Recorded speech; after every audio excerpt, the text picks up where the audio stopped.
हाय छात्रों, good morning. आपके बीच में चौरसिया सर। चलिए, आज हम लोग नदी बांध परियोजना, नदी में ही आज दूसरा टॉपिक हम लोग सीखेंगे और वो भारत की पूर्ववर्ती नदियों के बारे में आज हम सभी सीखेंगे कि कौन सी नदी पूर्ववर्ती, कितनी नदियाँ थीं, यानी आपके अफवाह तंत्र, हिमालयी अफवाह तंत्र के बारे में ही बात हो रही है अभी। तो चलिए, इससे पहले तो कुछ योजनाओं से आपसे पूछें कि जन धन योजना की शुरुआत कब हुई है। तो यहाँ से योजना से एक क्वेश्चन भैया हमेशा आता रहता है। तो जन धन योजना की जो शुरुआत हुई 28 अगस्त 2014 से। ये भारत की सबसे बड़ी वित्तीय योजना है, भारत की नहीं अपितु विश्व की सबसे बड़ी वित्तीय योजना है। फिर इसके बाद में स्वच्छ भारत अभियान की शुरुआत कब हुई? 2 अक्टूबर 2014 से। फिर इसके बाद में और लक्ष्य जो है वो आपका 2019 था, गांधी जी की 150वीं जयंती पर। फिर इसके बाद में उज्ज्वला योजना की बात की जाए तो उज्ज्वला योजना 1 मई 2016 से बलिया उत्तर प्रदेश से उज्ज्वला योजना, जो कि एलपीजी गैस कनेक्शन से संबंधित था। फिर इसके बाद मेक इन इंडिया, तो 25 सितंबर 2014 से मेक इन इंडिया यानी भारत में निर्माण कार्य को करने से संबंधित था। फिर इसके बाद में आगे आपका बेटी बचाओ बेटी पढ़ाओ योजना, जो कि हरियाणा के पानीपत से 22 जनवरी 2015 से शुरू हुआ था। फिर इसके बाद में आगे आपसे पूछे तो सौभाग्य योजना, जो कि आपकी बिजली कनेक्शन से संबंधित था और ये 25 सितंबर 2015 से संबंधित, 25 सितंबर 2015 से सौभाग्य योजना आपका बिजली कनेक्शन से। आपका नमामि गंगे योजना 2014 से संबंधित है। फिर इसके बाद में आयुष्मान भारत योजना, ये झारखंड के रांची से 23 सितंबर 2018 से शुरू हुआ था। 5 लाख रुपए तक इसमें जो है सरकार की तरफ से सहायता राशि दी जाएगी अगर आप भारी से भारी बीमारियों से ग्रसित होते हैं तो। फिर इसके बाद में प्रधानमंत्री किसान सम्मान निधि योजना, जो कि वर्ष में 6,000 रुपये, और ये आपका 23 फरवरी है, नहीं 24 फरवरी 2019 से शुरू हुई है। ये आपके गोरखपुर से शुरू हुई है। ये आपकी थी महत्वपूर्ण आपकी योजनाएं, जो कि बहुत ही महत्वपूर्ण योजनाएं हैं। आइए हम सभी देखते हैं भारत की जो पूर्ववर्ती नदी के नाम से 3 नदी जानी जाती। कई बार प्रश्न बना है, पूर्ववर्ती नदी कौन सी नदी भैया? पूर्ववर्ती नदी की बात करें तो पूर्ववर्ती नदी कौन सी थी? ये 3 नदी, और इस तीनों नदी का कौन सा नाम है? तो वो आपकी सिंधु है और सतलज है, सिंधु है, सतलज है और ब्रह्मपुत्र।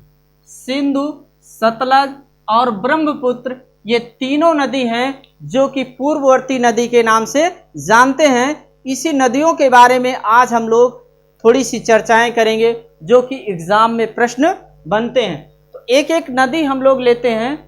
तो आइए देखते हैं। सबसे पहले बात करते हैं सिंधु की। सिंधु नदी, थोड़ा सा इसका मैं डायग्राम भी बना दे रहा हूं भारत का।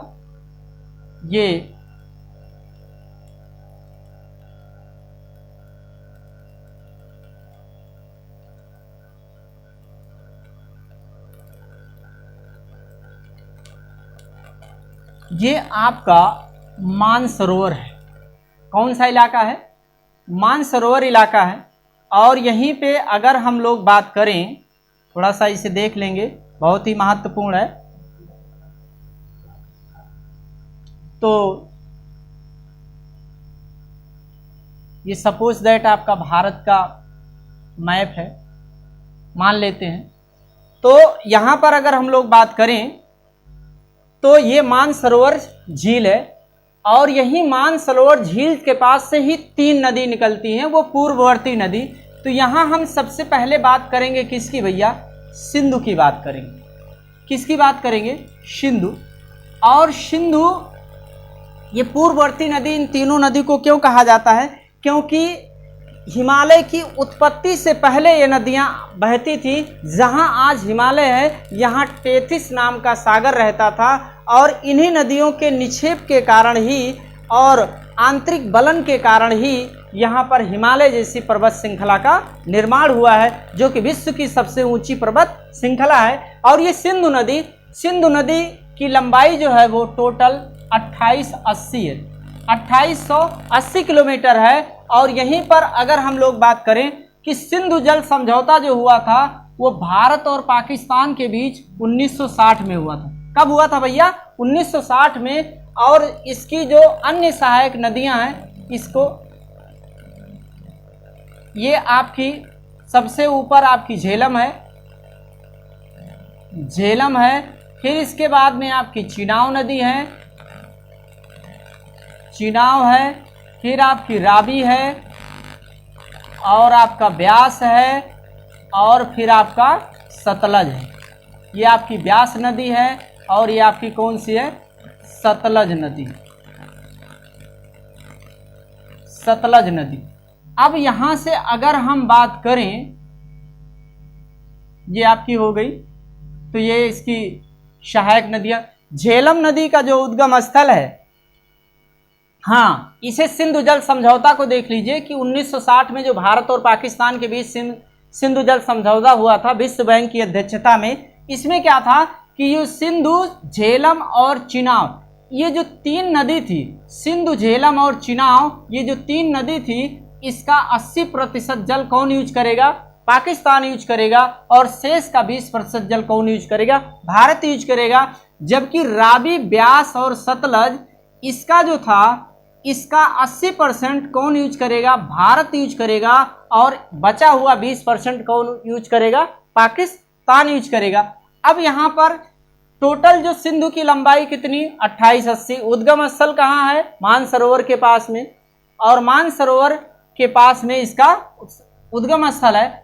झेलम नदी जम्मू कश्मीर के पास बैरीनाथ झील से इसका उद्गम स्थल है। और चिनाव नदी जो उद्गम स्थल है, ये निकलती है, जो चिनाव नदी, ये हिमाचल प्रदेश में बाड़ालाचा दर्रा के पास हिमाचल प्रदेश में निकलती है। और वहां पर ये दो नदियां होती हैं, चंद्र और भागा आकर के हिमाचल प्रदेश में मिल जाती हैं, तो इसे चंद्रभागा के नाम से जाना जाता है। और जम्मू कश्मीर जब आती है तो इन्हें चिनाव के नाम से जाना जाता है। आपको फिर बताएंगे नदी बांध परियोजना में कि झेलम नदी पर कितने बांध हैं, चिनाव नदी पर कौन सा बांध है, वो सारा आपके आलेख से उसकी चर्चाएं होगी। रावी और ब्यास का जो उद्गम स्थल है, रोहतांग दर्रे के पास ब्यास कुंड से, रावी और ब्यास का उद्गम स्थल रोहतांग दर्रे के पास ब्यास कुंड से है। और सतलज का जो उद्गम स्थल है, मानसरोवर के पास, यहीं पे स्थान है राकसताल। कौन सा स्थान है? राकसताल उद्गम स्थल है। ऐसा प्रश्न बनता है, ये क्रम पूछ लेता है, सिंधु नदी का उत्तर से दक्षिण का क्रम पूछा गया है, तो सिंधु का सबसे ऊपर झेलम है, चिनाव है, रावी है, ब्यास है, सतलज है। और सिंधु की जो सबसे बड़ी सहायक नदी वो कौन सी है भैया? चिनाव नदी है। कौन सी नदी है? चिनाव नदी है। फिर इसके बाद में आगे अगर हम लोग बात करें तो ये आपकी ये सारी इसकी सहायक नदियां हो गई।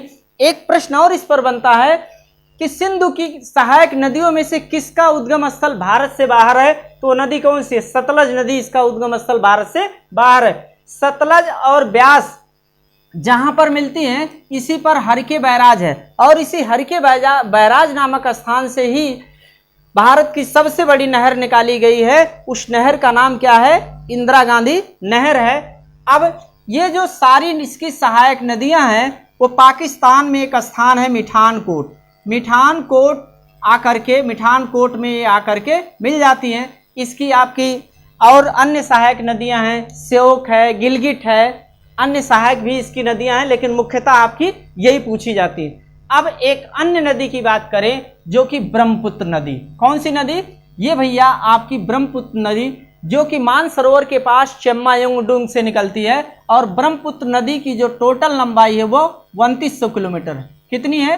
2900 किलोमीटर इसकी लंबाई है। और ये तिब्बत में इसे सांगपो नाम से जानते हैं। तिब्बत में इसे किस नाम से जानते हैं? सांगपो के नाम से जानते हैं।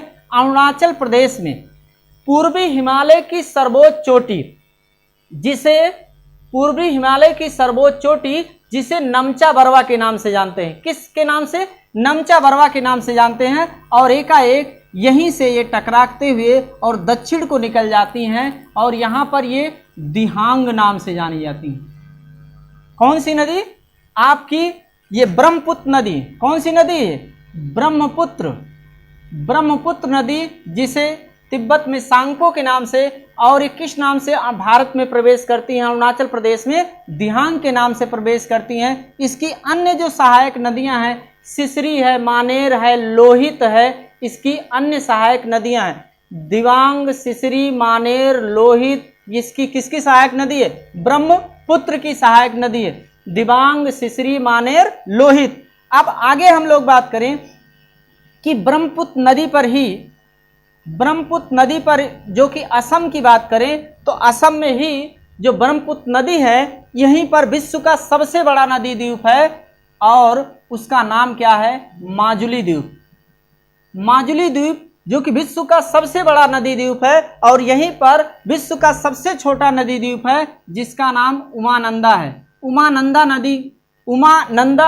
नदी द्वीप ये भी आपका इसी ब्रह्मपुत्र नदी पर स्थित है। और भारत की, जैसे भारत की सबसे लंबी नदी गंगा नदी है, वैसे अफवाह के आधार पर, अफवाह की बात करें कि सबसे अधिक मात्रा में जल राशि को अपने साथ में लेकर के बहने वाली नदी, अफवाह के आधार पर भारत की सबसे बड़ी नदी कौन सी है? ब्रह्मपुत्र नदी है। किसके आधार पर? अफवाह के आधार पर। और जब ब्रह्मपुत्र नदी जब ये बांग्लादेश में प्रवेश करती हैं तब भैया इन्हें जमुना के नाम से जानते हैं। किस नाम से?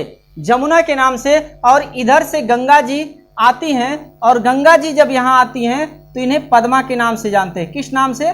पद्मा के नाम से जानते हैं। और ये दोनों जब आपस में मिल जाती हैं और एक छोटी सी नदी मेघना मिल जाती है तो इसे किस नाम से जानते हैं? मेघना के नाम से जानते हैं।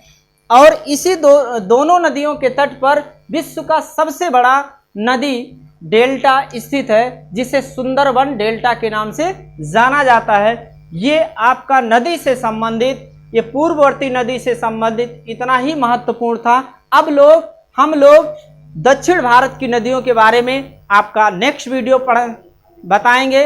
अब आइए बात करते हैं सबसे चलते चलते एक बहुत ही महत्वपूर्ण बात करें कि चलिए फटाफट आप बता दीजिए विश्व की सबसे लंबी नदी कौन सी है? विश्व की सबसे लंबी नदी नील नदी जो कि अफ्रीका में बहती है। और विश्व की सबसे बड़ी नदी यानी अपवाह तंत्र के आधार पर तो वो कौन सी नदी है?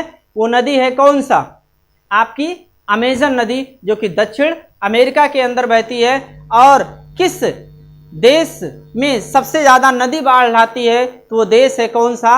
आपका बांग्लादेश। और किस देश को नहरों का देश कहा जाता है तो आपका देश कौन सा है? पाकिस्तान देश है। तो आइए, ओके, जय हिंद, धन्यवाद।